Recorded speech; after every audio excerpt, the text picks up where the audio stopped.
నమస్తే అండి అందరికీ. ఈరోజు వీడియోలో చీరపొట్టు చింతకాయ కర్రీ ఎలా చేయాలో చూద్దాం. ముందుగా చీరపొట్టునండి పసుపు ఉప్పు వేసి 4-5 సార్లు శుభ్రంగా కడుక్కోవాలి. తర్వాత పావు కేజీ చింతకాయలు, 2 ఆనియన్స్, 7-8 పచ్చిమిర్చి తీసుకోవాలండి.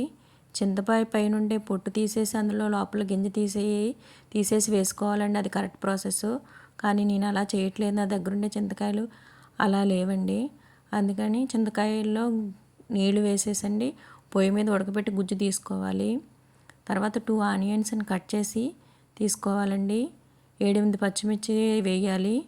మిక్సీలో గ్రైండ్ చేసేయాలండి బరకగా. తర్వాత కడిగిన చీరబొట్టులో ఈ ఉల్లిపాయ పచ్చిమిర్చి పేస్ట్ వేసేయాలండి. తర్వాత తగినంత సాల్ట్ వేయాలి. తర్వాత 1 స్పూన్ కారం వేయాలి.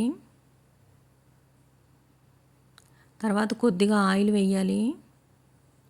ఆయిల్ ఎక్కువ పట్టదండి, కొద్దిగానే వేయాలి. తర్వాత ఉడకపెట్టి చింతకాయలు గుజ్జు తీసాం కదండి, ఆ గుజ్జు వేయాలి, చింతపండు గుజ్జు.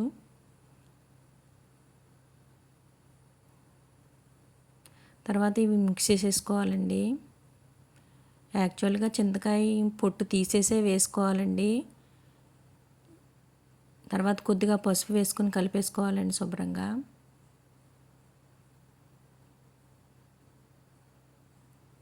దీన్ని తీసుకెళ్ళి పొయ్యి మీద పెట్టాలండి గిన్నెని. అది డ్రైగా అయ్యేంత వరకు పొయ్యి మీద సిమ్లోనే ఉంచి ఉడికించాలి.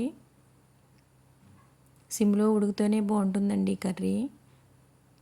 గోదావరి సైడ్ చాలా ఫేమస్ అండి, చాలా టేస్ట్గా ఉంటుంది. పుల్ల పుల్లగా స్పైసీగా చాలా బాగుంటుందండి. ఒకసారి దొరికితే ట్రై చేయండి, చాలా బాగుంటుంది కర్రీ.